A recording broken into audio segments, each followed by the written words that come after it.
Bueno, en honor al tiempo, vamos a comenzar nuestra charla Desafíos Psicosociales de un desastre lento. Bienvenidos a todos los asistentes, mi nombre es Carla Lavado y en nombre de la Facultad de Psicología quiero darles la bienvenida a esta charla dictada por el profesor Gonzalo Bacigalupe. Antes de comenzar, queremos comentarles que la exposición durará aproximadamente 35 minutos y luego dejaremos un espacio abierto para preguntas. En la barra de Zoom que ven en la parte inferior de su pantalla, pueden dejar sus consultas en la sección de chat o question and answer durante toda la presentación. No es necesario que solo las hagan al final, nosotros las vamos a responder al final. Bueno, además de Zoom, contarles que esta charla está siendo transmitida por el canal de streaming UDD TV y también próximamente en nuestro Facebook Psicología Santiago.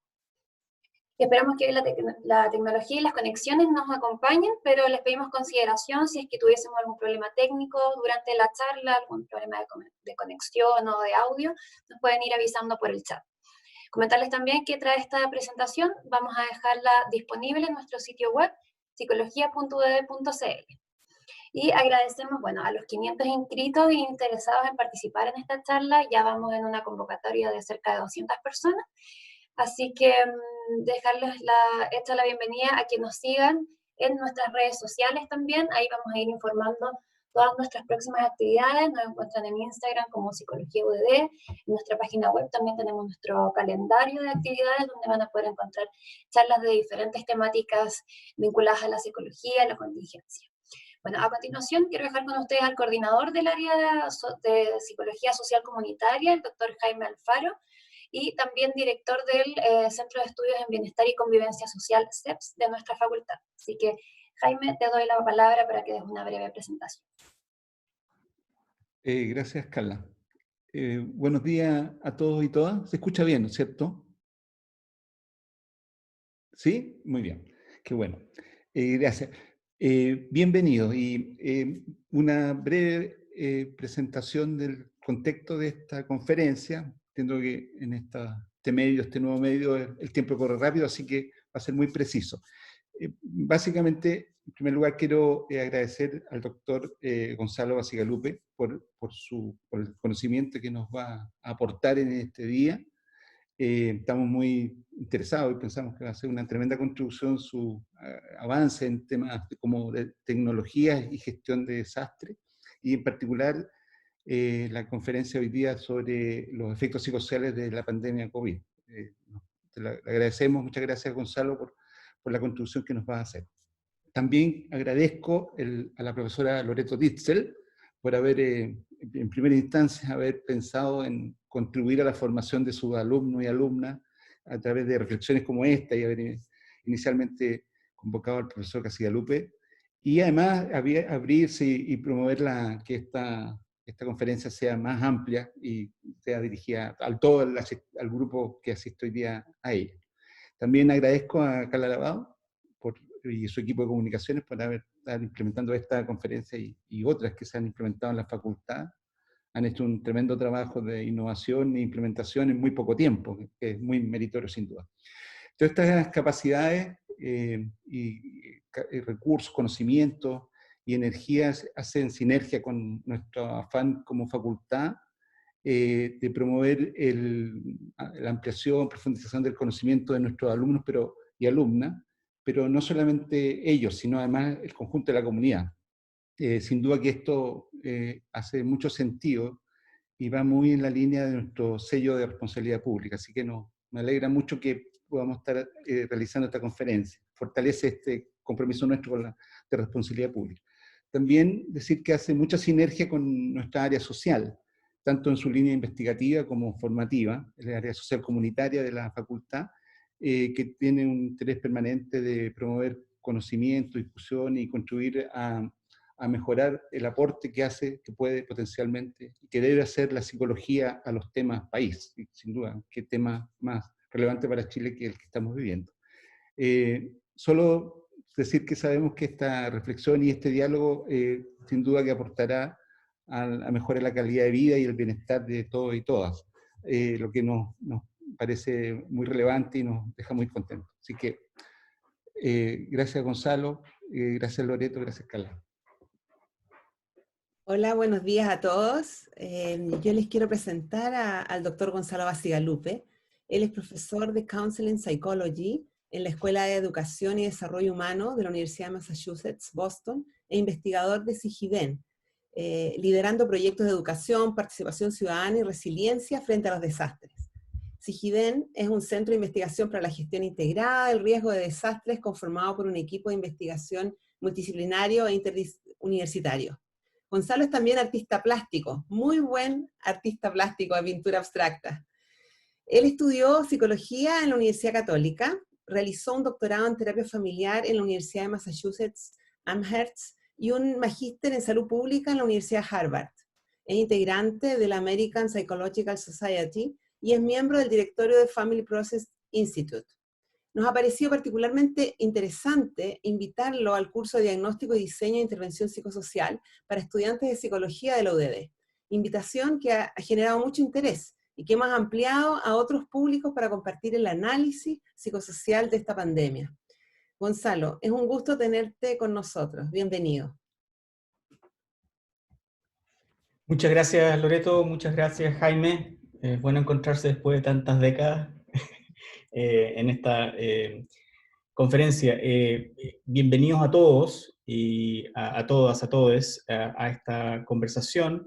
Yo voy a compartir con ustedes algunas reflexiones, algunas preguntas en relación al COVID en un contexto en el cual hay muchísima información. Ahí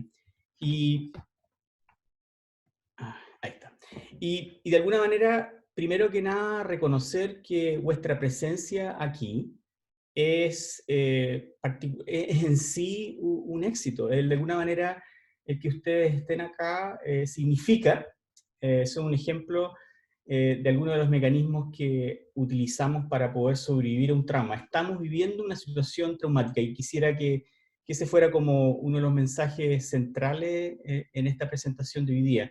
De alguna manera, para poder estar acá, tenemos que usar los mecanismos que se utilizan cuando uno está en una situación de trauma, cuando uno está tratando de superarla, cuando uno está tratando de sobrevivir. Y por ello les agradezco enormemente que se hayan dado el espacio y el tiempo para escuchar esta presentación, que después la voy a hacer disponible, la voy a disponibilizar como un PDF para todos.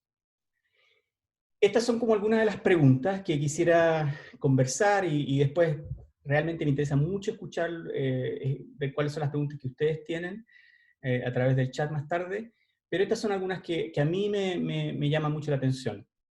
Primero, hay que reconocer que hay muchísima información y de alguna manera para mí he tratado en esta cuarentena, llevo casi 6 semanas en cuarentena, ayer fue la primera vez que salí afuera. Pero una pregunta es, ¿cómo nos interpela esta epidemia? ¿Qué se visibiliza? ¿Qué es lo que las cifras oscurecen? De alguna manera estamos acostumbrados y probablemente en algún momento, mientras estamos haciendo esta presentación, vamos a tener el típico anuncio de todos los días, que genera como un ritmo de cifras, ¿no? De números. Y a mí, en realidad, me interesan mucho cuáles son las historias que se oscurecen, cuáles son las que se invisibilizan, etc.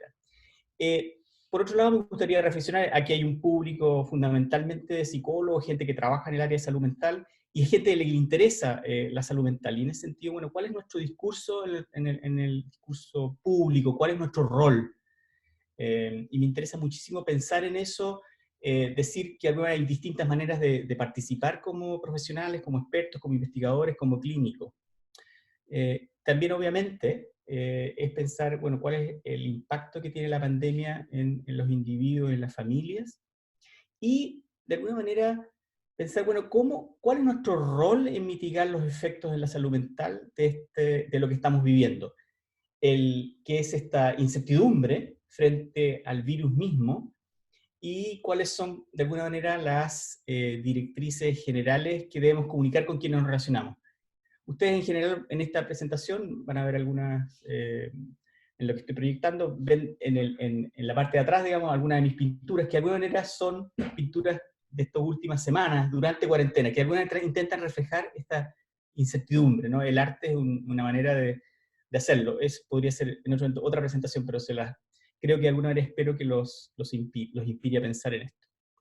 Bueno, una cosa que quisiera que cada uno pensara es cómo se las arreglaron para poder estar aquí en esta charla. De alguna manera, ¿se imaginaron hace un mes atrás, o un mes y medio atrás, o 2 meses atrás, que estarían fundamentalmente conectados con otros a través de estos medios, a través del uso de la tecnología? Y entonces, de alguna manera pensar, bueno, ¿qué es lo que han hecho para poder concentrarse, para poder sentirse tranquilos o tranquilas? ¿Cómo lo han hecho para poder, de alguna manera, continuar de alguna manera, sobrevivir esta cuarentena y la incertidumbre respecto al virus? ¿Y qué es lo que necesitaron para poder, o asumieron simplemente que existía y el haber podido tomar desayuno, quizás también haberse tomado un café, el poder estar sentado, el poder estar concentrado sin interrupciones, etcétera? ¿Qué infraestructura se necesita para ello? Y lo planteo porque de alguna manera la capacidad de poder estar aquí, las 100 personas que están acá, se requiere un cierto privilegio, se requiere una cierta posibilidad de acceder a ciertos recursos, una cuestión que no necesariamente es posible para todos. Y esto yo creo que hay que enfatizarlo, lo voy a decir varias veces, pero de alguna manera es un privilegio poder de alguna manera autocuidarse y cuidar a otros, a pesar de lo traumático de la situación. De alguna manera creo que la mayoría de las personas que están escuchando esto tienen un tremendo privilegio, hacerse este espacio, poder usar la tecnología, poder acceder a esta información, etc. Es un privilegio en cierta medida que nos permite de alguna manera superar o sobrevivir este trauma de mucha mejor manera. Bueno, yo creo que una cosa que a mí me interesa enfatizar es esta idea de que el desastre es un desastre lento. Yo trabajo en el área de los desastres rápidos, entre comillas, un terremoto, un tsunami, el fuego, que son muy fáciles de visualizar. A diferencia, esta pandemia es una cuestión que a veces puede ser difícil de visualizar, pero que es personal, que es familiar y que en cierta medida es compartida en este momento por todo el mundo. Esto es una cuestión de alguna manera bastante única. En general los desastres tienden a afectar territorios específicos. Nosotros en Chile estamos acostumbrados a continuamente enfrentarnos a desastres, al impacto de ciertas amenazas naturales. Pero esto que nos está sucediendo ahora es algo que de alguna manera todo el mundo literalmente está de alguna manera enfrentando, en distintos momentos, pero lo está enfrentando. Y de alguna manera es acerca no solo de la caracterización del virus, pero tiene que ver con la ciencia, tiene que ver con la política, tiene que ver con el arte, tiene que ver con el territorio que habitamos, y donde todo es muy incierto. O sea, esta foto que tomé ayer cuando fui a visitar a mis padres tienen 87 años, y por primera vez los veía casi 2 meses, y les fui a llevar. O sea, es una cuestión en cierta medida distópica. ¿Quién se iba a imaginar? No me imaginaba yo, que trabajo en esta área, que iba a estar en esta situación. Y tengo la impresión que nadie a mitad de febrero se imaginaba que iba a estar en la situación que estamos hoy en día. Y eso, en cierta medida, es lo que caracteriza un desastre lento. Esta imprevisibilidad, esta incapacidad de verlo, esto es algo que se está desarrollando sin que podamos darle el peso a lo que está sucediendo. Es muy incierto. Bueno, algunas cosas respecto a esta pandemia, es que este es un desastre que era predecible. Habían estudios, esto existía, y es por elección. De alguna manera, el que de alguna manera lo estemos viviendo como un desastre es que no estábamos preparados, y de alguna manera nuestra falta de preparación, que no es solo en nuestro país, es en casi todo el mundo, es una cuestión que tiene que ver con los desastres. Simplemente no priorizamos la posibilidad de que esto sucediera y en cierta medida no estábamos preparados. Esta pandemia es muy parecida a la que ocurrió entre el año 1918 y 1920, ¿no es cierto? Que de alguna manera afectó al mundo completo también, a Chile también. Murieron alrededor casi 3.000 personas en Chile. en esa época. Una pandemia que comenzó en Estados Unidos y que después se llamó gripe o influenza española, pero en realidad es un virus que comenzó en los Estados Unidos. Quizás una de las grandes diferencias, y que alguna tiene que ver con el tema de la salud mental, es que hoy en día estamos mucho más conectados. Eso, en cierta medida, ofrece posibilidades, pero también una serie de desafíos. De alguna manera, la pandemia ha tomado un curso de 3 meses para estar en básicamente casi todo el mundo. La pandemia de 1918 duró alrededor de 2 años, mató millones de personas, demoró en su proceso, y tenía que ver un poco con esta globalización que no era tan alta hace un siglo atrás. Ahora, una cosa a enfatizar, y lo planteé en cierta medida antes, es que de alguna manera los desastres siempre los sufren aquellos que son portadores de vulnerabilidad, aquellos con menos recursos, con una incapacidad de poder hacerle frente ¿cómo se llama?, a la pandemia de un modo efectivo. La capacidad de hacer cuarentena, la capacidad de lavarse las manos, la capacidad de poder parar de trabajar, etc. Los recursos hacen una gran diferencia y en cierta medida debemos saber que sus consecuencias en términos de enfermedad, así como en términos de su impacto económico y social, es por las personas más vulnerables. Cuando conversamos con Loreto acerca de esta presentación, una de las cuestiones que yo planteé es, bueno, ¿cómo nos plantamos nosotros los psicólogos en relación a los desastres? En general, la asociación que la comunidad tiene respecto a nuestro rol, y quizás hay decenas de personas acá que son estudiantes de psicología, en general tiende a enfatizar nuestro rol de sanador post-desastre. Este desastre en realidad es un desastre lento y no sabemos cuándo termina, tiene un comienzo relativamente también laxo, pero no sabemos cuándo termina y cómo va a terminar y hacia dónde va. Y en cierta medida este tipo de desastre nos cuestiona, bueno, ¿qué hacemos? Porque en cierta medida mucho del rol, nuevamente, del psicólogo ha estado en relación al tratamiento de impacto que tiene un desastre después que sucede. En ese sentido, esta pandemia no solo nos cuestiona también a nosotros, nos cuestiona a todas las disciplinas. Si ustedes simplemente leen, si ven las noticias o si leen el diario o el documento, el reporte, ustedes se van a dar cuenta que en cierta medida el diálogo que se está produciendo respecto a la pandemia involucra todas las disciplinas, todas las profesiones, todas las expertitudes que existen. En cierta medida, para responder a esta epidemia necesitamos responder mucho más allá de la epidemia. De hecho, este no es solamente un problema de salud pública, es un problema que de alguna manera que cuestiona todos los elementos que nos constituyen como sociedad. En ese sentido también, paradojalmente, la pandemia resquebraja, por así decirlo, la identidad de lo que nos parecía normal o normal. Es como esta pintura que está ahí detrás, ¿no?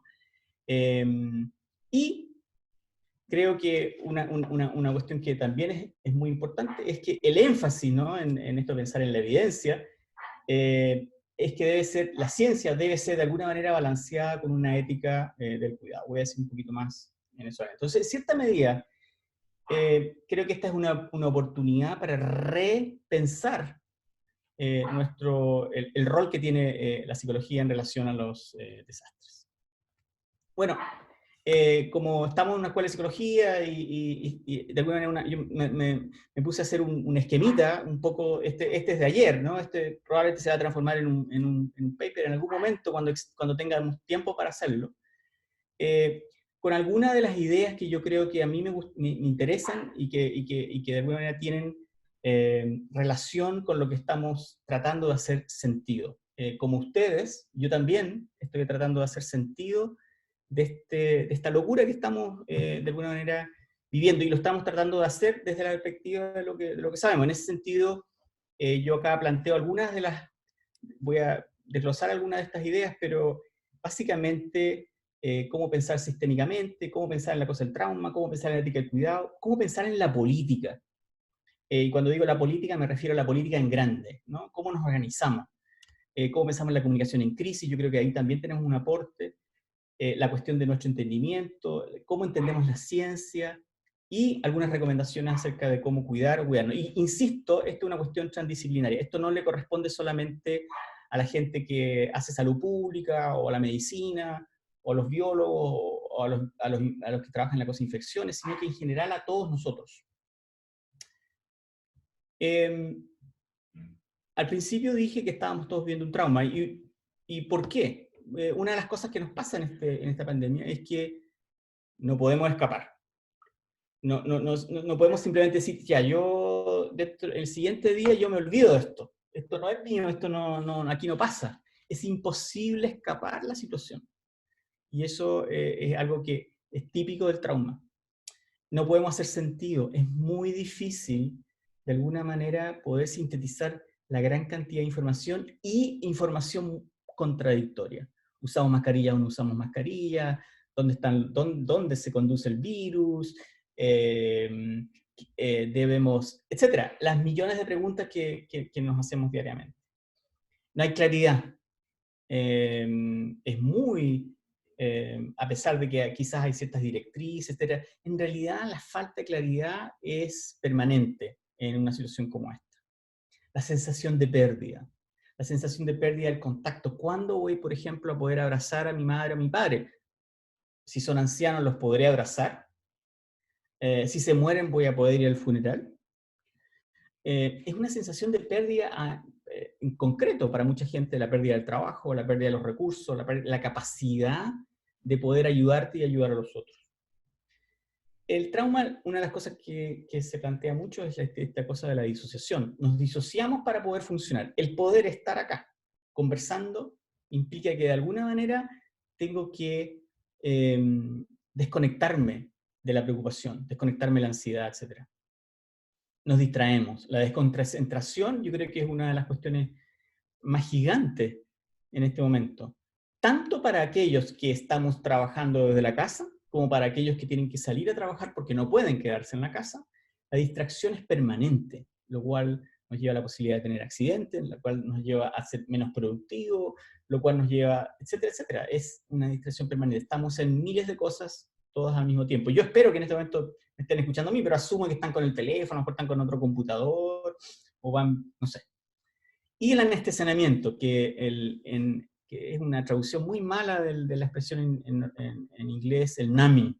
De alguna manera, una de las cuestiones que quizás hacemos es como, de alguna manera, de hacer presión hacia abajo a aquello que nos preocupa para poder seguir funcionando. Bien, desde el punto de vista de la psicología, quizás una de las, quisiera decir tres cosas que yo creo que son centrales que los psicólogos estudian. Una es esta cuestión cognitiva, y lo decía, que tiene que ver con esta dificultad de entender una pandemia. Lo he escrito en varias columnas y en varias cosas que he escrito en estos últimos días. Tenemos una dificultad de entender el crecimiento exponencial. Estas curvas que de alguna manera se aceleran. En general hemos estado entrenados para entender las relaciones lineales, pero a nuestro cerebro y nuestra educación no nos capacita para entender el crecimiento exponencial. Y eso hace que sea muy difícil educarnos y saber y poder predecir lo que viene para adelante. Por supuesto, esto nos produce tremenda cantidad de ansiedad, que se refleja en que a lo mejor queremos comer más, en hacer menos ejercicio, en estar de alguna manera muy demasiado preocupados, y por último, la negación, ¿no? Una manera es simplemente negar de qué está pasando, ¿no? Para mí, como clínico, como psicólogo comunitario, como psicólogo de la salud, me es muy útil tener una visión ecosistémica, es decir, entender esto desde la perspectiva de un problema que de alguna manera no somos nosotros el problema, sino que el problema es el problema, ¿no? Y donde tenemos que entender que lo que sucede con distintos grupos de personas va a ser distinto, dependiendo de cierto acceso a recursos, ciertas capacidades, etc. Y, muy importante, en esta pandemia es claro que hay ciertos grupos de riesgo, yo soy parte de cierto grupo de riesgo, yo tengo más de 60 años, hay una cuestión, una variable intergeneracional muy grande.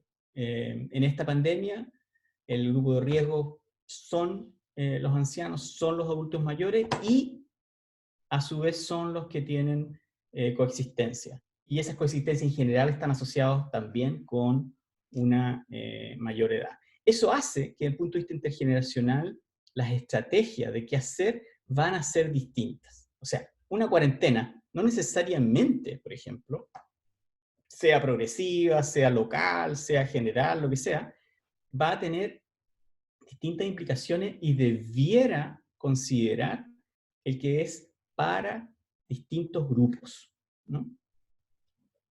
Yo aquí les comparto con ustedes algunas de las cosas que he escrito, entrevistas y cosas, porque consideré, sobre todo al principio, esta es la entrevista que está a la izquierda, es una entrevista que di alrededor del 20 de marzo, cuando había muchas discusiones acerca de cuarentena y en donde de alguna manera yo enfatizo, basado en lo que yo sé, basado en lo que yo he estudiado, en lo que en ese momento debiéramos haber hecho, que es haber establecido un cordón sanitario en el epicentro del foco de contagio, que era básicamente el sector oriente, Vitacura, Las Condes, Lo Barnechea, y una parte de Providencia, o Providencia completamente. En realidad nosotros deberíamos haber hecho una cuarentena, no una cuarentena, un cordón sanitario alrededor de esas comunas inmediatamente después de la primera detección.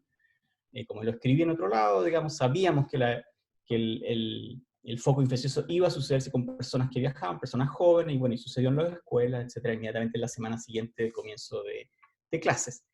¿Por qué escribí estas cuestiones? En general los psicólogos tenemos una aprensión a aparecer en el mundo público, finalmente porque de alguna manera me interesaba mucho el poder abrir conversaciones en el mundo público que incorporaran la evidencia que teníamos. Me ha interesado mucho el tema de cómo se hace la política pública, que se hace en un contexto de bastante incertidumbre, donde es muy difícil evaluar si lo que se está haciendo está bien o está mal, porque los datos que tenemos son bastante limitados. Pero hay una cosa cierta, sabemos que en los países donde gobiernan mujeres, en su mayoría, y donde hay hombres que de alguna manera tienen ciertos principios feministas, sabemos que es mucho más efectivo el control de lo que yo llamaba el trauma de esta pandemia. Y también en los números absolutos, por así decirlo, en las cifras en términos de contagio y mortalidad. Cuando digo hombre feminista me refiero, por ejemplo, a presidentes como Portugal o Canadá. Y bueno, mujeres como en Nueva Zelanda y en algunos países nórdicos.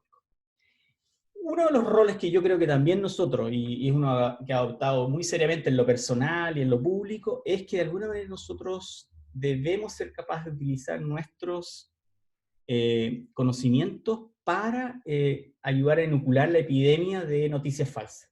Yo creo que hay un rol que todos nosotros, todos los que estamos escuchando esta presentación hoy día, debiéramos asumir. Tenemos una responsabilidad de inocular tanto las noticias falsas en el sentido de que esto se acaba el mundo, como aquellas de estamos súper bien, ¿no? De alguna manera que continúan fluyendo y que de alguna manera tienden a confundir, y que confunden fundamentalmente además a los grupos de más riesgo.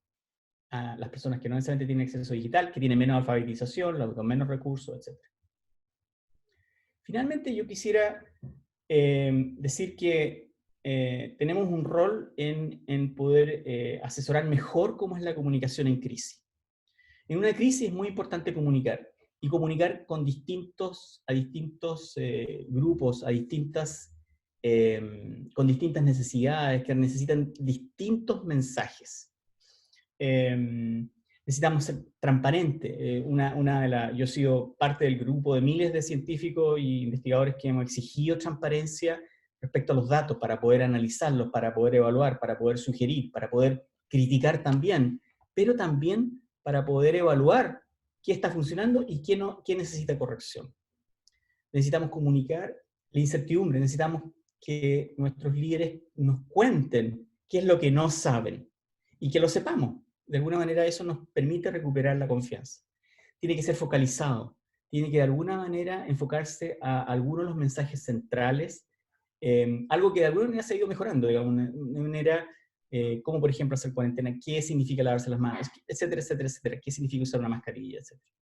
Es súper importante poder de alguna manera mantener, comunicar la ciencia al respecto. De alguna manera, hoy, finalmente, por ejemplo, tenemos acceso a las minutas del comité asesor del gobierno, al comité técnico científico que lo apoya. Ese tipo de cuestiones es muy, muy importante.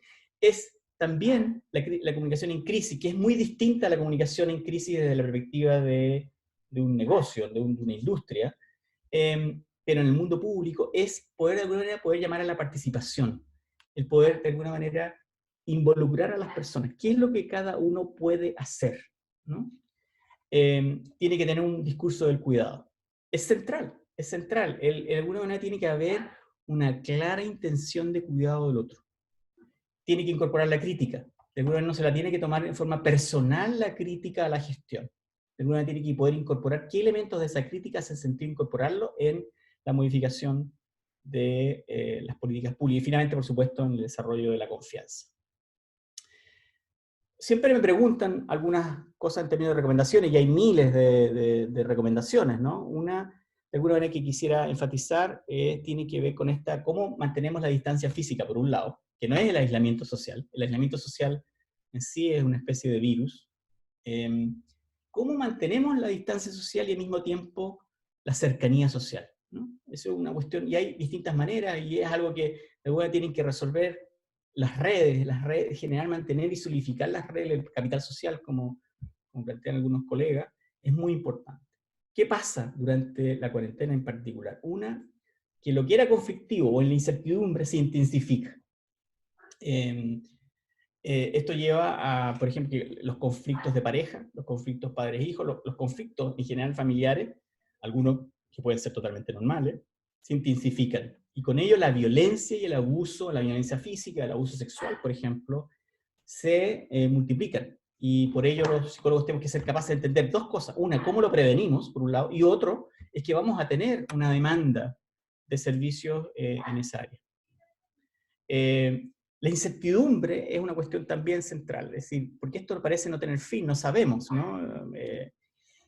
Cosas que se recomiendan, una es, bueno, hay que descansar, hay que conectarse, hay que abandonar el gran proyecto. Yo siempre digo, hay que darse permiso, hay que conectar con el otro. Este no es el momento de decir, ahora que estoy en casa, voy a tratar de hacer todo lo que no había hecho antes. Eso es imposible, y yo creo que hay que darse permiso simplemente para hacer menos. En ese sentido, yo soy de los que pienso que la política, podemos hacer otra presentación, otro panel en algún momento, la política del Ministerio de Educación en ese sentido es errada, de alguna manera, el de alguna manera pensar que se puede continuar con una cierta normalidad en el año académico este año. Creo que es una oportunidad perdida, como lo decía mi profesora Amanda Céspedes, lo he escuchado varias veces, estoy totalmente de acuerdo con ella. Yo creo que este es un año en que hay que pensarlo totalmente distinto, el proyecto escolar. Bueno, yo he hablado mucho y hay varios artículos que se han publicado respecto a cómo pensar las relaciones de pareja, cómo pensar el cuidado de aquellos que están en riesgo, cómo pensar el trabajo con los niños, y obviamente que la tecnología es insuficiente. Podemos usarla, obviamente va a haber un cambio en cómo la usamos, pero también nos damos cuenta de las limitaciones y nos damos cuenta cuántos en realidad nunca se subieron al carro de poder comunicarse a través de la tecnología, porque tienes una serie de limitaciones. Aquí hay un ejemplo, algunas cosas que yo he escrito acerca de qué hacer para hablar con los niños en tiempos de virus. Y yo creo que una de las cuestiones centrales en esto es la recomendación esta del avión, ¿no? De alguna manera, ustedes se tienen que poner primero la mascarilla, literalmente, antes de alguna manera, ayudar al hijo. De alguna manera tiene que haber un autocuidado, tiene que haber una capacidad y darse permiso, de ser mucho más perdonadores, por así decirlo. Este no es el momento para hacer las cosas mejor. Este es un momento para darse permiso para hacer las cosas y de alguna manera aceptar que el otro puede hacer menos. Aquí hay unas recomendaciones para los que trabajan en la casa. Primero que este es una cosa que yo creo que es importante, es que estamos en la casa para cuidarnos, para no, de alguna manera, contagiar a las personas de más riesgo. Es un mensaje muy importante. Y en ese contexto estamos tratando de hacer el trabajo. Ahora, eso lo digo yo, que trabajo ahora más horas que las que trabajaba antes. Esta es una emergencia y estamos en la casa para poder, de alguna manera, para poder desafiar la pandemia en cierta medida. Es imposible ayudar a otros si no te cuidas. Ese es otro mensaje que yo creo que nosotros debemos transmitir mucho. Lo otro es que debemos tratar de no compensar por la falta de productividad trabajando más horas. De alguna manera, esta pandemia, esta cuarentena, de alguna manera hace que los trabajólicos de alguna manera se intensifiquen. Y de alguna manera esta comparación con el otro. Pensar que los otros lo están haciendo mejor en el mundo académico, por ejemplo, eso es típico, quizás cuántos libros se están escribiendo en este momento. La verdad es que nadie va a ser medido por esto de la misma manera como se mide ahora. De alguna manera esta es una no normalidad. Y finalmente, y lo dije al principio de esta presentación, este es un privilegio poder continuar trabajando en la casa. Pero eso no significa que de alguna manera vamos a poder hacer más de lo que hacíamos antes. Muchas gracias. Y ahora nos pasamos entonces a las preguntas.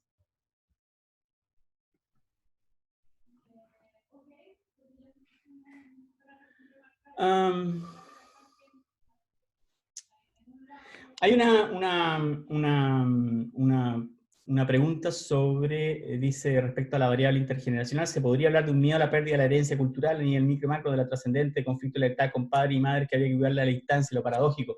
Sí, yo creo que es interesante esta pregunta porque yo cuando visitaba a mi madre, que está en una cama de hospital en su casa, digamos, la visitaba ayer y yo vestido casi como cirujano, después, bueno, la saludé de la puerta, con símbolos de abrazo, pero en realidad yo, después que me fui, me embargó mucho la pena, porque en el fondo es como, pucha, no pude darle un abrazo o acostarme al lado de su cama y conversar. Ella está muy lúcida, pero físicamente muy disminuida. Y pensé, bueno, no me queda otra, porque si me llego a acercar, de alguna manera estoy poniendo en peligro la posibilidad de que a futuro, efectivamente, yo la pueda abrazar. Y en ese sentido, yo creo que es un mensaje re difícil de comunicar, ¿no? El que de alguna manera estamos haciendo estas cosas para poder cuidar a la generación, una generación de nuestros abuelos, de nuestros padres, de ancianos. Hace unas semanas atrás participé de una conversación con una antropóloga italiana de la región de Lombardía, que, debo decir, alguno del fenómeno de lo que pasaba en esa región en Italia es muy parecido un poco a lo que ha pasado en la región de la Araucanía en Chile. Y ella decía que habían pueblos en donde todos los ancianos se habían muerto. Y decía, imagínate el impacto de eso en esta ciudad y en estos pueblos donde básicamente una generación completa desaparece. El impacto que eso tiene es demasiado grande. Entonces, ¿cómo de alguna manera comunicamos el desafío de que cuidarnos es cuidar al otro? Eso por un lado. Y por el otro, el que de alguna manera los adultos jóvenes también se ponen en riesgo en términos de su salud a futuro, aunque no fallezcan con esta enfermedad, porque de alguna manera va a tener implicancias en el sistema autoinmune. Sí, entonces yo creo que es una pregunta súper interesante. Aquí el primer día de ingreso al colegio. Dije, es interesante, gracias por esa pregunta, Rodrigo, respecto a, dice una persona que trabaja en un liceo, gracias, dice, muy buenos días, gracias por compartir, etc. Quisiera saber cómo se imagina usted el primer día de ingreso a clase en los colegios, en lo relativo al ambiente psicológico de la comunidad escolar, trabajadores, estudiantes, apoderados, cómo apoyarle y cuál es la cara física que debería tener en el colegio. Wow, esa es una pregunta y un desafío tremendo. Yo estuve leyendo las minutas, hay una minuta que está disponible públicamente ahora, del comité asesorio donde se discutía el tema de la vuelta a clase, ¿no? Y hay una serie de recomendaciones. Yo soy de los que piensa que el país no tiene los recursos para poder, por ejemplo, garantizar la distancia social en la escuela. O sea, yo trabajo mucho en la escuela, trabajo en algunas regiones, trabajo en la región de Cartagena, por ejemplo, estamos haciendo un proyecto sobre reducción de riesgo y desastres en las escuelas, y las salas son pequeñas, la distancia es muy, digamos, para poder asegurar la distancia social de 1,5 metros, 2 metros, los espacios, la infraestructura no existe realmente. Entonces, yo creo que ese es un problema que no sé cómo se va a resolver. Segundo, hay el acceso a baños, el acceso a poder lavarse las manos, es bastante reducido en mucha de la infraestructura de educación pública y también yo diría privada. Yo creo que hay toda una serie de elementos que hay que estudiar de cómo se va a asegurar una infraestructura que permita esa vuelta a clase cuando aún la pandemia exista como un peligro latente muy fuerte, que yo considero que es todo el año en el que estamos viviendo. Y entonces, yo creo que hay un desafío que tiene que ver con la infraestructura. Y después está el desafío de confiar. ¿En qué mensaje voy a confiar? ¿No? Hay muchos liderazgos locales que se han dado en lo cual hay una cuestión de protección, pero también debemos recordar que en Chile veníamos de una crisis bastante fuerte de alguna manera, el cuestionar el valor que tiene mucho el sistema educativo, y por lo tanto, de alguna manera, esto se suma, ¿no? Entonces, ¿cómo lo vamos a reformar? Yo pienso que la vuelta, de alguna manera dar plazos que posiblemente volvamos en un mes más, o algo así, pienso que es irrealista, que de alguna manera debiéramos asumir y utilizar los recursos para pensar cómo apoyamos particularmente a las comunidades más vulnerables en poder tener un proyecto educativo que haga más sentido durante esta pandemia. No tengo la respuesta completa, pero creo que va a ser bastante difícil y necesitamos todavía estar mucho más educados en esto. Bueno, alguien me pregunta, los alumnos que han ingresado este año a la universidad han tenido un ingreso virtual y estos alumnos en su mayoría no pueden terminar su cuarto medio por estallido social. ¿Cómo piensa que operar estas pérdidas en la enseñanza? Bueno, es un poco lo que planteaba antes, ¿no? Y en ese sentido, yo creo que hay ciertas propuestas ahí de cómo podemos darles instrumentos. Yo creo, por ejemplo, el avance de tener una televisión educativa es un gran avance.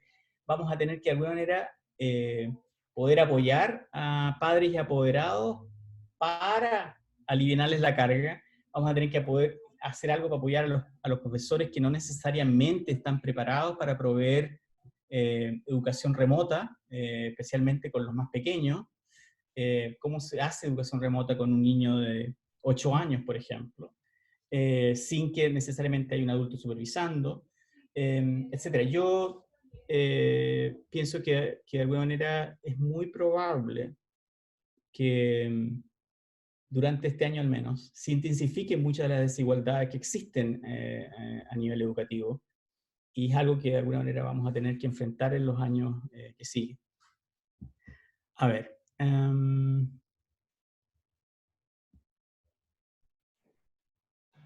Estoy aquí mirando las muchas preguntas que han aparecido. Sí, voy a...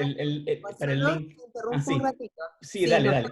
Solo para decirte que realmente hay una cantidad enorme de preguntas, están en preguntas y respuestas, y que también están en el chat. Entonces, si te parece, yo solo te voy a leer las del chat para que tú puedas... Ya, dale. Para ponerlas, para compartirlas. Le pedimos disculpas a todos si no vamos a poder responderlas todas, pero al menos para que ustedes sepan que llegaron y que Gonzalo... aquí las estoy viendo. Las estás viendo, ¿no es cierto? Las estoy viendo, sí. A ver, déjame...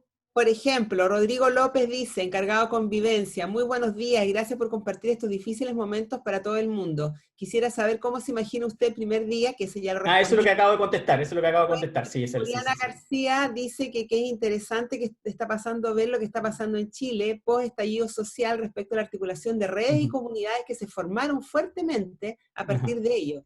Creo que se han invisibilizado en las estrategias, relegando nuevamente el cuidado a lo individual. No salgas, lávate las manos, etc. Sí, a ver, puedo decir algo al respecto. Yo creo que es algo que traté de decir al principio de la presentación hoy día y tiene que ver bueno, cuando decía que tiene que haber una política del cuidado, me refería a que, no sé, la política pública debiera ser una política que de alguna manera incorpore el cuidado de las personas primero, de modo de después de alguna manera poder apelar a ciertas responsabilidades individuales. Y yo creo que, por ejemplo, esto es algo que también lo planteo en una columna que creo que se publica hoy día, que básicamente en la que yo creo que el liderazgo en política pública debiera considerar efectivamente cuál va a ser la conducta real de las personas. Es decir, por ejemplo, para dar un ejemplo, si yo decido que tiene que haber toque de queda, por ejemplo, que estamos de acuerdo o no estamos de acuerdo, pero asumamos que hay buenas razones para hacerlo y que tiene un buen impacto. Tengo que asumir que al otro día la presión por el uso del transporte público va a ser alta.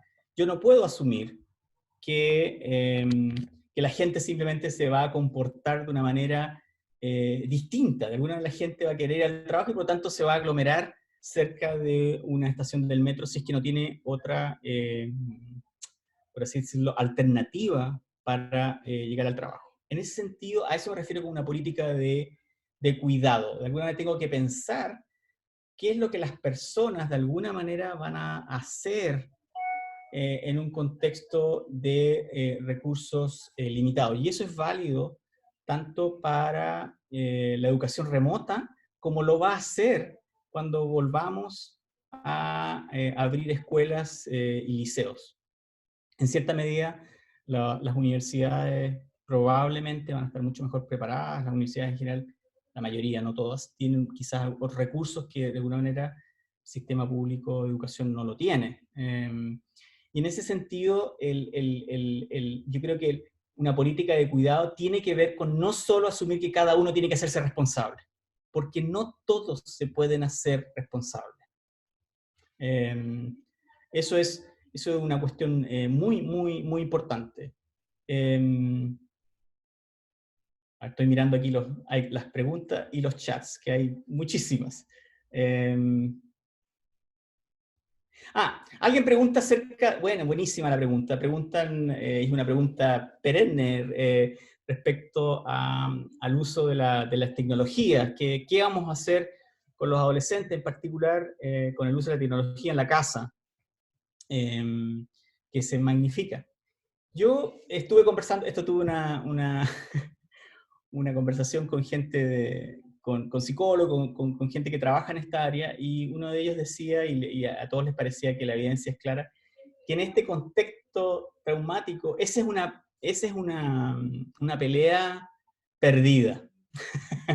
Es decir, tratar de controlar el uso de la tecnología por un adolescente de 13 años que está jugando horas con mucha gente en un juego virtual, tratar de limitar las horas, es una pelea perdida. Es una pelea perdida porque de alguna manera probablemente esa interacción digital es la que le permite a ese adolescente de alguna manera el poder sobrevivir la cuarentena. Y en ese sentido tratar de organizarlo. Ahora, obviamente que uno debería preocuparse de las horas de sueño, tanto de uno como la del adolescente o los niños, y de alguna manera poder limitarlo, pero el tratar de alguna manera de normar y decidir qué es bueno o no es bueno, si es bueno estar 3 horas conectado a un juego virtual, en este contexto traumático me parece es como esos proyectos que uno que uno intenta hacer, que no creo que sean posibles hacerlo en este contexto de tanta incertidumbre. Es algo que uno debería decir como, ya me relajo, porque la verdad es que es demasiado. Tengo la impresión, y hay otras preguntas al respecto, es que hay muchas recomendaciones acerca de que hagamos un horario con la familia, que es una buena cosa, ¿no? Es bueno poder, cuando uno va a trabajar y se pone la camisa, como que de alguna manera se prepara para ir a trabajar y trata de establecer ciertas, no andar en pijama todo el día, por así decirlo, pero es bueno que existan ciertas rutinas que se mantienen, pero tiene que ser además con un alto nivel de flexibilidad. Y como de alguna manera aceptar que van a ver muchas conductas de distracción, de flojera, de no hacer nada. Yo creo que no podemos exigir más. De alguna manera esto es la sobreexigencia sobre los padres, sobre los apoderados, sobre los trabajadores, es demasiado alto y por lo tanto debiera como de alguna manera bajarse. Eso es lo que yo pienso. Creo que eso es más sano en el contexto de trauma. Gonzalo, hay una pregunta desde Madrid que te la quiero hacer porque Miguel Parada está escribiendo desde allá y dice: hola Gonzalo, buenos días. Te escribo desde Madrid. Te quería preguntar cómo ves el cuidado de la salud mental de los trabajadores de salud en base a las políticas públicas de salud mental que tiene Chile actualmente. Sí. Mi colega de Sigiden ha estado en los medios, Paula Repeto, ha estado trabajando bastante el tema de la salud mental de la gente de salud. Es un tema que a mí me interesa mucho, yo trabajo mucho en el área de salud. De alguna manera, los trabajadores de la salud, en general, están siempre bajo mucha presión, ¿no? Sus horarios, la manera en que trabajan, etc. Y donde el espíritu de, por comillas, sacrificio los lleva completamente a olvidarse de su propio autocuidado. Y en ese sentido, nosotros como trabajadores de salud mental debiéramos enfatizar el trabajo con estas personas que realmente son las que además son el grupo de más alto riesgo en esta pandemia. Y que de alguna manera son parte de una red, o sea, los doctores, las auxiliares, las personas que limpian un hospital, no solo los doctores y las enfermeras, de alguna manera constituyen parte de una red, constituyen parte de una red familiar y comunitaria que de alguna manera se ve bajo bastante estrés. Yo pienso que en esta pandemia, de alguna manera, como lo decía al principio, una pandemia para la cual no estábamos preparados por elección, de alguna manera la primera traición fue a los trabajadores de la salud. El de alguna manera no poder tener una infraestructura que les permitiera poder operar de un modo seguro.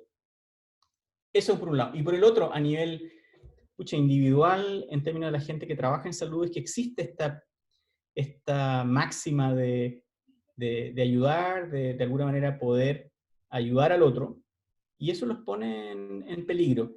Y eso sí tiene consecuencias en el largo plazo. Entonces, vamos a tener que cuidar a los cuidadores de hoy, porque ellos van a sufrir secuela de trauma, es lo que yo decía al principio. De alguna manera se tienen que disociar, de alguna manera tienen que comprimir sus emociones de tristeza, de ira, de traición, de alguna manera de no haber sido apoyados en el momento que lo necesitaban. Y viene un trabajo fuerte, yo creo, con ellos, y de alguna manera hay que poder ofrecerles todo el apoyo posible. De alguna manera, mucho del entrenamiento a veces en salud es el de alguna manera el poder disociarse, por así decirlo, de lo personal. Pero en este caso es demasiado masivo como para simplemente poder disociarse.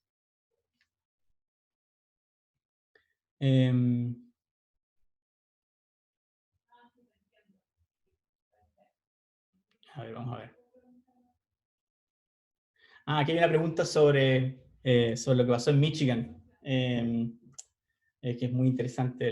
Dice, el caso de Michigan en Estados Unidos, la gente salió a las calles y exigía que se levantara la cuarentena para abrir los comercios, volver a trabajar, incluso demorando la llegada de ambulancias, hospitales, arriesgando así la salud de la población. ¿Qué se puede hacer para salvaguardar la salud de la población, pero a la vez mantener la estabilidad a este nivel económico? Y entendiendo también que probablemente salen a las calles exigiendo lo anterior, producto de un nivel de estrés mental que puede estar subiendo la gente. Bueno, les cuento, yo vivo la mitad del tiempo en Massachusetts, enseño allá, etc. Y esto que pasó en varias ciudades coincide un poco con la cuestión más política de los que apoyan a Trump. Y de alguna manera es una reacción típica de algunos de los movimientos libertarios, pero que se opone, yo diría, a lo que en general se observa en las grandes ciudades en Estados Unidos, donde efectivamente la gente ha hecho cuarentena desde muy temprano. ¿Sí? Yo estaba en cuarentena desde que llegué de vuelta alrededor del 10 de marzo, y ya la gente estaba en cuarentena mucho antes que se llamara a la cuarentena. De alguna manera, en muchas de las urbes más donde comenzaron los focos de infección en las dos costas, la gente de alguna manera se estaba comenzando a preparar. Pero yo creo que aquí nuevamente entramos en esto de qué es lo que, de alguna manera, de qué es lo que de alguna manera consideramos más central, ¿no? Y es una visión o más utilitarista que apunta, digamos, a enfatizar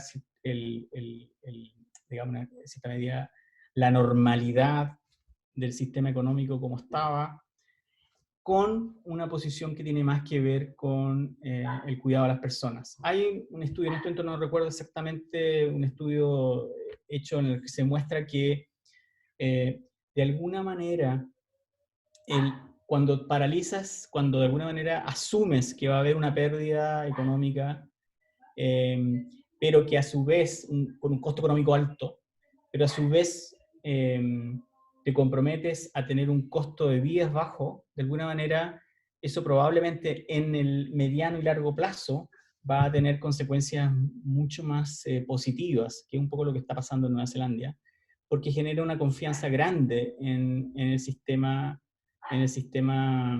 público y en el sistema económico. Yo pienso así, pienso que de alguna manera el tratar de balancear y hacer, ¿cómo se dice?, demasiados guiños por así decirlo, la parte de crecimiento económico en este contexto es de alguna manera algo que genera además demasiada desconfianza y que a la larga no necesariamente va a ser lo mejor. Yo creo que eso es una visión más política, es una opinión, pero pienso que de alguna manera la visión utilitarista nos lleva a hacer la pregunta, y es una pregunta que yo he hecho mucho, y se la he hecho directamente al ministro, le he escrito preguntándole cuántas vidas ha calculado el gobierno que está dispuesto a perder para no producir una recesión económica. Es decir, debo asumir que existe el Excel sheet, la página Excel, en que se calcula exactamente el costo en vidas, no el costo contagios, porque al final contagio en sí no es un criterio tan fuerte, pero el costo en vida, y esto es algo que uno calcula en los cursos de economía y salud y en demografía, que significa una cierta medida. De alguna manera es lo que hacen las aseguradoras, ¿no? Entonces, en ese sentido, yo creo que se ha hecho un cálculo al cual no tenemos acceso respecto a cuántas vidas estamos dispuestos a perder para no sumirnos en una recesión económica fuerte o para continuar en donde estábamos. Gonzalo, aprovecho de mostrarte que hay varias preguntas que tienen dale. algún tema que te las quiero como comentar. Te las Ya, voy a decir dale. y Porque tú me ahí las resumes. Tips para fortalecer el liderazgo en grupos de trabajo y en educación. Esa es una. Sí. Hay otras que tienen que ver con el tema del adulto mayor y los contactos. Hay una Pero vamos a la primera, porque esa es interesante. Okay. Sí. Después me recuerda la del adulto mayor, sí. Ya. Sí, tips para la gente que... Yo creo que una de las cosas positivas que uno pudo observar, sobre todo las semanas anteriores a que se tomaran medidas, por ejemplo, antes que cerraran los campus universitarios, antes que cerraran las escuelas, hubieron muchos líderes a nivel local, a nivel de organizaciones de distinto tipo, privados y públicos, que tomaron el liderazgo y decidieron vamos a hacer esto, vamos a impedir, vamos a empezar a generar distancia social, vamos a hacer que la gente se mueva a teletrabajo, etc. Yo creo que una de las cosas importantes en esto es de alguna manera el poder tener una ética de adelantarse a lo que pueda ser necesario. Yo creo que eso es muy importante. Segundo, una de las cosas que es muy útil para las organizaciones es el poder mantener reuniones que son simplemente del tipo parecidos, digamos, a un almuerzo. Entonces, tener reuniones a la 1 de la tarde por una vía como Zoom, por ejemplo, por 45 minutos, 1 hora, donde la gente, el líder del equipo, o el líder del departamento, o el líder del programa, o el líder de la industria, etcétera, dice algunas cosas, informa algunas cosas, y después cada uno pueda compartir sus preguntas, sus recursos, decir en qué están, si es que tienen que informar, pero que sea muy, muy, muy informal. La reunión no tiene el objetivo de lograr algo en particular, ni de tomar ninguna decisión. Se utiliza simplemente como una manera de compartir. Y eso es algo que muchas organizaciones lo han hecho y que me parece muy, muy, muy positivo para poder mantener esta sensación de comunidad a pesar de estar desconectados físicamente, a pesar de no poder tener la posibilidad de tener el cafecito, por así decirlo, el generar espacios virtuales en donde no necesariamente se tiene que conseguir algo.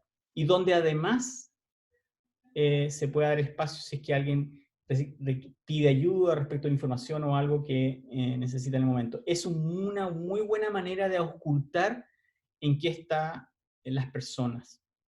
Lo otro es, este es el momento, tercera recomendación para los que son líderes de equipo, es el momento, y es muy difícil para todos nosotros, sobre todo los que ya hacíamos bastante teletrabajo, o que hacíamos muchas cosas en línea, el de alguna manera establecer ciertas reglas de cuándo se responde a un email, o cuándo se responde a un WhatsApp, o cuándo de alguna manera tengo que responder, y de alguna manera establecer ciertos límites que vienen desde arriba, ¿no? O sea, el domingo es el domingo, el sábado es el sábado, dependiendo de la estructura de trabajo, pero de alguna manera el poder en este momento realmente enviar el mensaje claro que no estamos trabajando 24 horas 7, porque simplemente, claro, el escritorio, a lo mejor el lugar donde está el laptop es el mismo, de donde a lo mejor comes al lado, etc. Entonces, asumir eso. Lo otro es, también para los líderes, todo va a tomar más tiempo. O sea, hay una serie de cuestiones que tenemos que revisar para poder mantener la distancia social y la higiene en tu lugar de vida o para cuando salgas, o etcétera. Entonces, y esto va para largo, o sea, esto va a requerir un buen tiempo, incluso cuando, entre comillas, vayamos quizás saliendo más al exterior y estemos haciendo muchas más actividades ya quizás en los lugares de trabajo. La otra, Loreto, era sobre los ancianos y los adultos mayores. ¿Cuál era la pregunta? Sí, mira, está en el siguiente, en el contexto de los contactos. Mira, Hugo Riquel me dice, la digitalización obligada nos ha distanciado nuevamente de las relaciones reales. Sí. Si sumamos la distancia mal llamada social y no física, ¿cómo nos recuperamos en el contacto? Y ahí dice, ¿hasta dónde privamos del contacto físico con nuestros adultos mayores? Y con ellos, esta última etapa de la vida, sin una compañía, sin abrazos. Sí. Sí, es también una discusión que hemos tenido mucho. O sea, muchas veces no es decir algo, muchas veces pensemos en las personas que no necesariamente tienen conversaciones contigo, pero que a lo mejor simplemente los abrazas, o compartes un café, una comida, o les preparas algo, ese contacto físico, ¿no? Es una pérdida, es el trauma de esto. Y nuevamente que va a durar bastante tiempo. Yo creo que mucha gente vive, por ejemplo, en edificios. Y esto es algo que es compartido, ¿no? Tanto para la gente que vive en Las Condes, en Vitacura, como para los que viven ¿cómo se llama?, en Renca, o en Recoleta, o en Santiago. Y una de las cosas que hemos estado viendo es que hay gente que sale a cantar al balcón en la noche, y salen con música, y el otro, el edificio, le responde, y como que se empieza a crear un espacio de carrete con distancia física, por así decirlo, y que yo creo que también se dio en algunos otros países, que es cómo vamos a tener que recrear ciertas confort en la relación social que es distinta y a la cual hay que empezar a darle más espacio.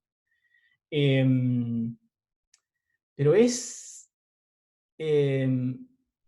algo que va a tomar tiempo por desarrollar. ¿Cómo podemos desarrollar esa sociabilidad en un contexto en el cual se requiere cierta distancia física, en el cual no le vas a poder mirar la boca a la persona? Yo pensaba, muchas de las personas que están en esta conferencia en este momento son gente joven que están en el momento de conocer a otros. Yo no sé cómo va a ser el Tinder para las personas que... cómo se va a conocer la gente o cómo van a poder establecer relaciones, cómo vamos a... para los que estén comenzando relaciones, ¿cómo lo van a hacer, digamos? Es un cambio quizás tan grande como se dio cuando descubrimos que te podías contagiar con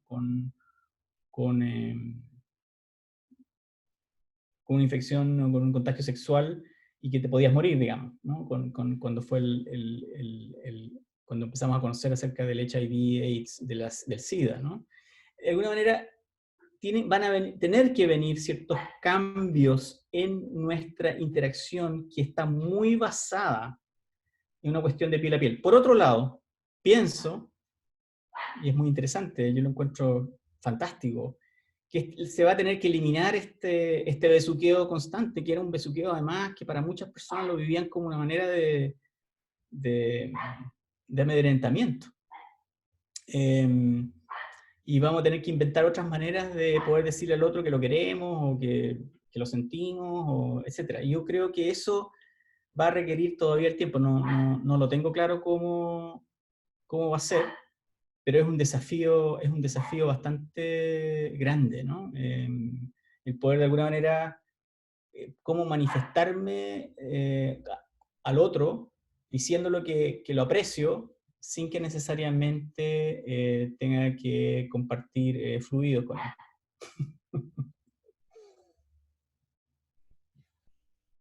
él. Gonzalo. Sí. Hola. Muchas gracias por la presentación.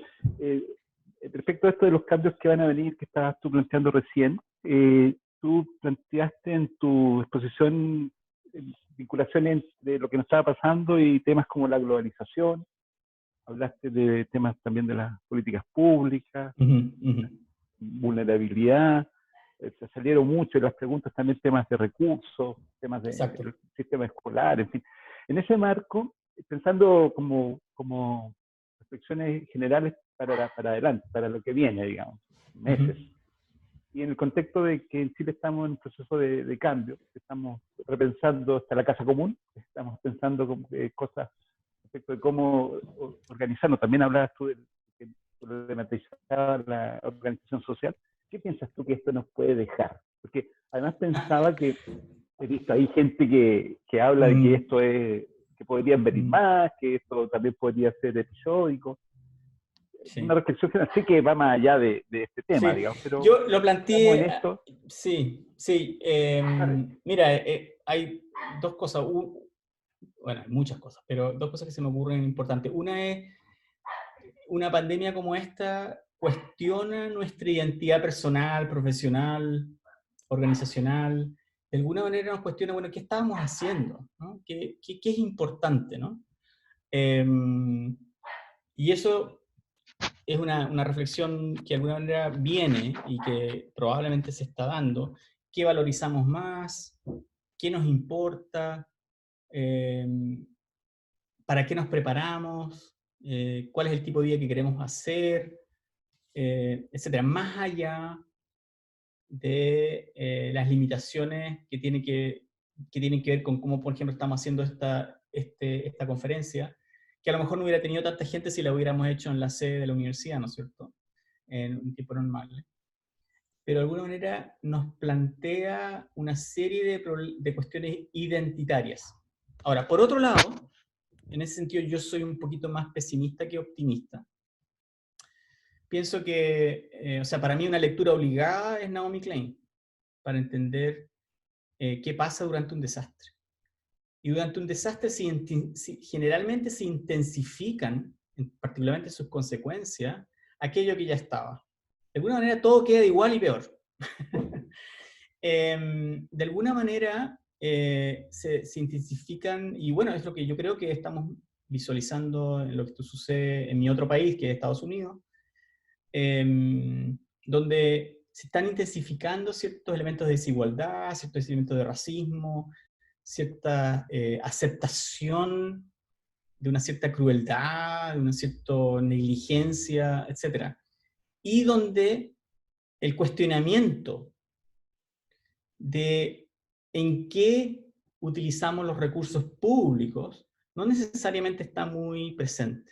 O sea, cuando alguien dice, por ejemplo, bueno, aquí en Chile, por ejemplo, nosotros tenemos, voy a hacer una disquisición como un ejemplo, digamos, generalmente estamos bastante preparados en términos de infraestructura para aguantar un terremoto de bastante alto calibre, ¿no es cierto? De hecho, hubo uno hace un par de días y no se movían, seguimos, ni nos paramos de la silla, yo creo. En otro país se hubiera paralizado el país, ¿no?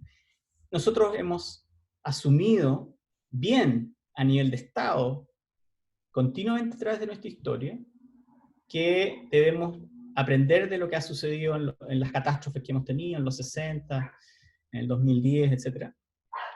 Y lo hemos asumido como prioridad. O sea, cuesta más construir en Chile. No es como construir en otros países donde estos eventos no ocurren.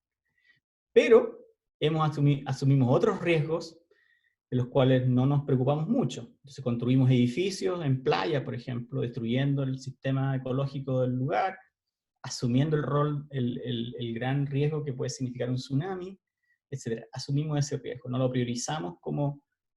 Yo creo que esta pandemia, de alguna manera, nos cuestiona en qué invertimos nuestros recursos. ¿Vale más la pena? Y este no es un comentario político, este es un comentario sobre Estado.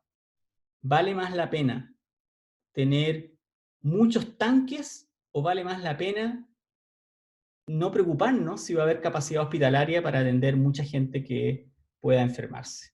Porque en el fondo este virus no es el virus, es nuestra capacidad de respuesta frente a él.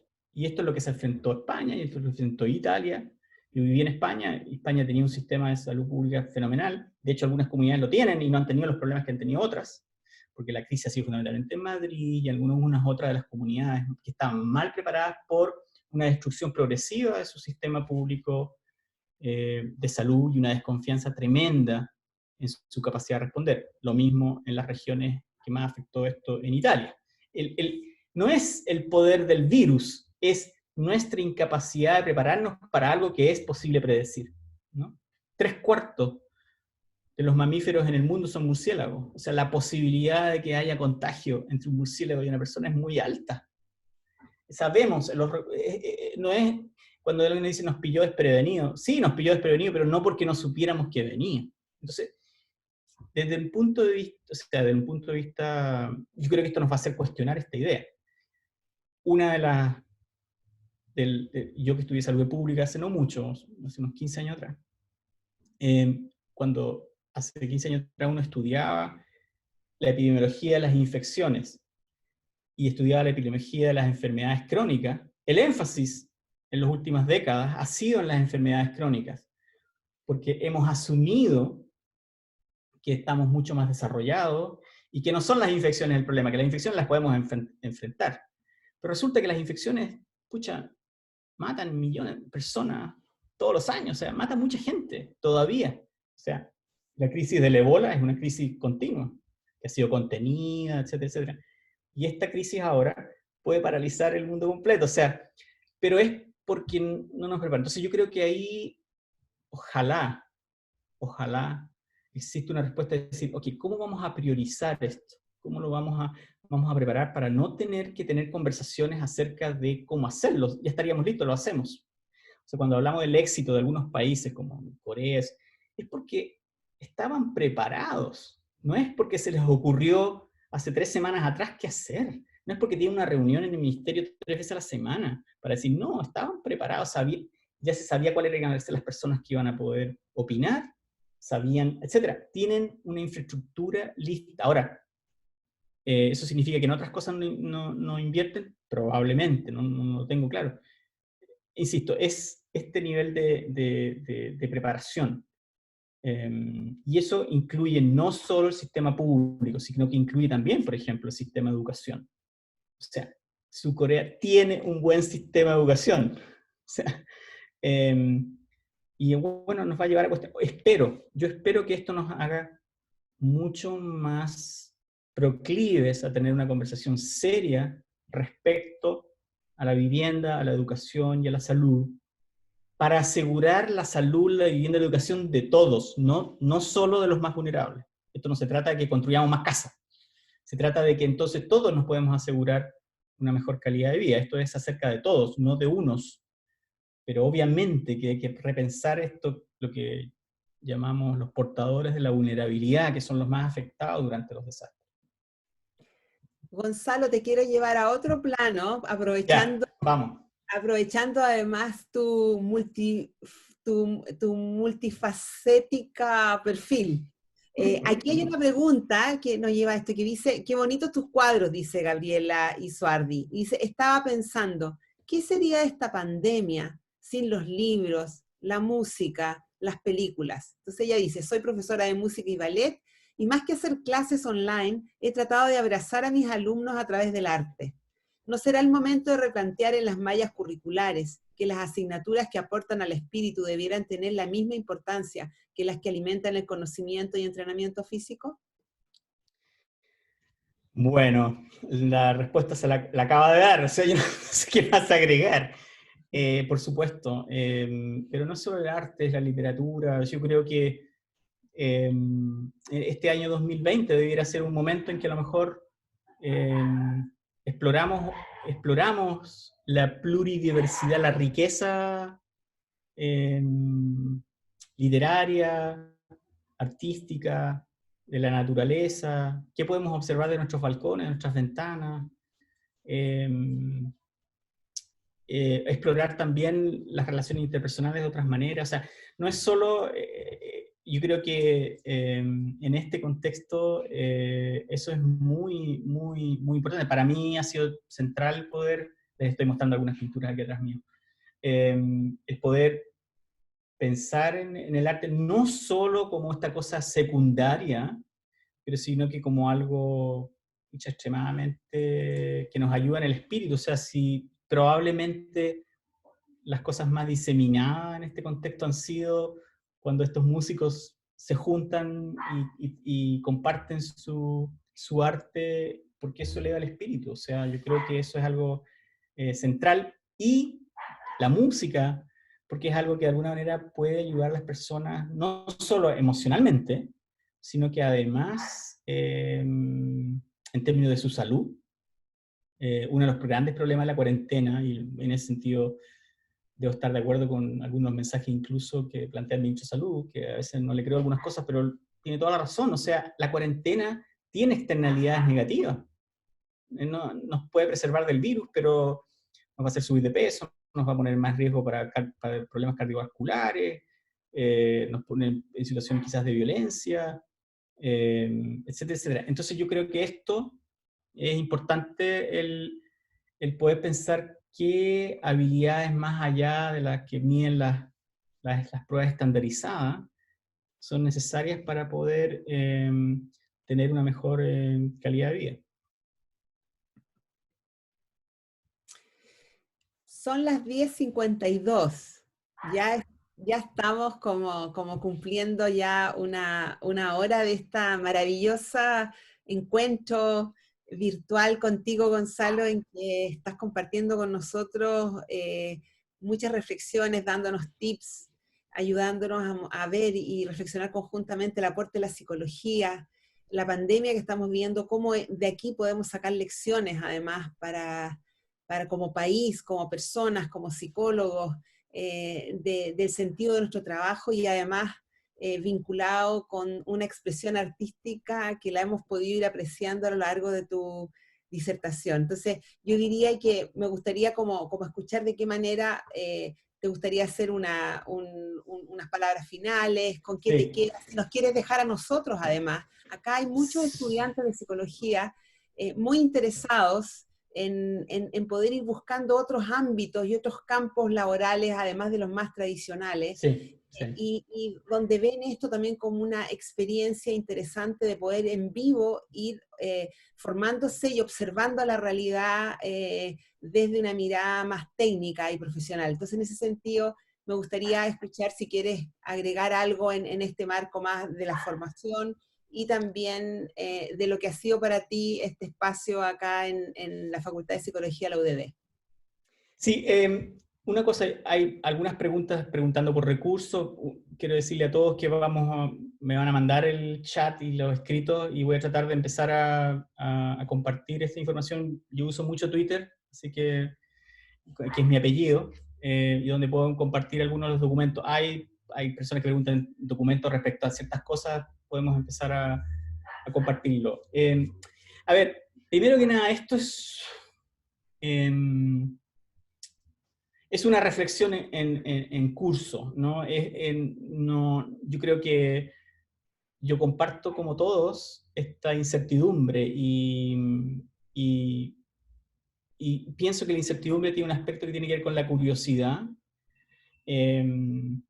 Yo creo que aquellos que están estudiando y aquellos que de alguna manera invierten recursos en prepararse mejor en cualquier área que estén haciéndolo, en psicología o en otras, son requeridos. Se requiere como pensar esto desde muchas distintas aristas y pensarlo no solamente desde aquello que es predecible. O sea, hay muchas personas que opinan acerca de lo que está pasando porque básicamente están repitiendo el discurso que tenían. Yo creo que es importante pensar qué cambia esta pandemia en términos de cómo pensamos lo que pensamos. O sea, la epistemología del asunto, pero también la ontología. ¿Qué mundo queremos diseñar para adelante? Que de alguna manera es como la ontología. ¿Qué queremos hacer? Que de alguna manera esta catástrofe, yo lo veo como una catástrofe. El que se mueran, el que en Estados Unidos probablemente en unos pocos días van a morir la misma cantidad de personas que murieron en la guerra de Vietnam. Es, como dicen, es heavy, es muy pesado, es muy fuerte. O sea, los números además son historias de personas. O sea, cuando se muere un Luis Sepúlveda, el novelista que murió ayer, estás perdiendo un mundo. Y eso yo creo que nos debiera hacer repensar qué queremos para adelante. ¿Cómo nos queremos organizar? ¿Cómo queremos desarmar cosas que en realidad no nos sirven para nada?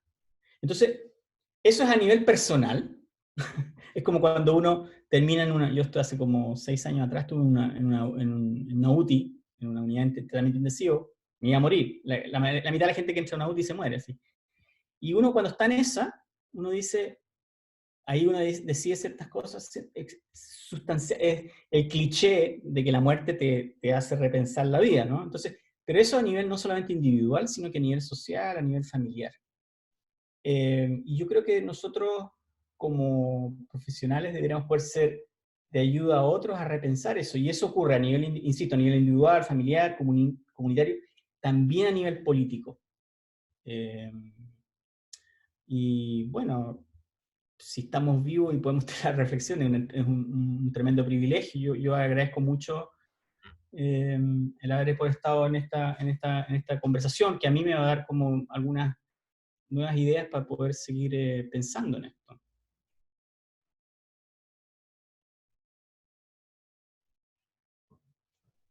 Muchas gracias. Muchas gracias, Gonzalo. Tienes muchas preguntas, pero yo creo, no sé, Carla, ¿qué dices tú? No vamos a alcanzar a responderlas todas, ni mucho menos, pero aquí Gonzalo públicamente ha hecho un compromiso y Lo haré. Agarraré las preguntas y iré tratando de ver algunas que se puedan también responder. te podemos ayudar en esto también Eso. para poder ir respondiendo. Hay preguntas buenísimas, preguntas que son más específicas, preguntas más globales, preguntas hasta de qué libro de Naomi Klein leer. hasta preguntas vinculadas con el arte, hay de todo, y eso muestra también y refleja la diversidad de ti como persona, como profesional, como psicólogo, de poder estar acá. Veo a muchos alumnos, muchos estudiantes que han hecho preguntas, y eso también nos parece particularmente relevante en este contexto universitario, de poder reflexionar contigo, conocerte, y poder tener esta interacción que, aun cuando es a la distancia, también ha resultado bastante cercana desde un punto de vista de poder escucharse. Así es que, Carla, yo no sé, cierras tú, Sí, yo nada, solo muchas gracias, Gonzalo. Muchas gracias a ustedes, Aporte muchas para gracias. todos. Sí, Muchas gracias. agradecer a... No se escucha. No se escucha, no se escucha. Carla, no se escucha. ¿No se escucha? Perdón. Ahora sí. ¿Qué pasó con el micrófono? Primera falla tecnológica, bien. No, lo que les decía era agradecerle a todos, a Gonzalo, a la Loreto, a Jaime, a la facultad por brindar estas instancias, a todos los participantes, fueron más de 200, como 100 preguntas, entonces, bueno, Gonzalo muy generosamente compartió su correo, también sus redes sociales, Twitter, ahí le pueden seguir preguntando, él va a ir respondiendo en la medida de lo posible, de sus capacidades, obviamente, de tiempo. Y bueno, también dejarlos invitados a las próximas charlas que tenemos, que son también vía online. El próximo 24 de abril a las 10 de la mañana vamos a tener una charla de autorregulación en tiempos de crisis, orientaciones para el estudio online y el teletrabajo. Más adelante vamos a tener de transformación organizacional y también sobre la presión en las parejas durante esta pandemia, así que está todo en nuestra página web, psicología.ud.cl. En el caso de que se copen la cantidad de cupos disponibles, lo pueden seguir a través de uddtv.udd.cl. Nosotros ya tenemos sus correos, obviamente, así que seguimos conectados por cualquier cosa y brindándole estas instancias que también se viene el nuevo ciclo y vamos a estar compartiendo y divulgando conocimiento. Ok, chao, chao. Chao, gracias. Gracias. Chao.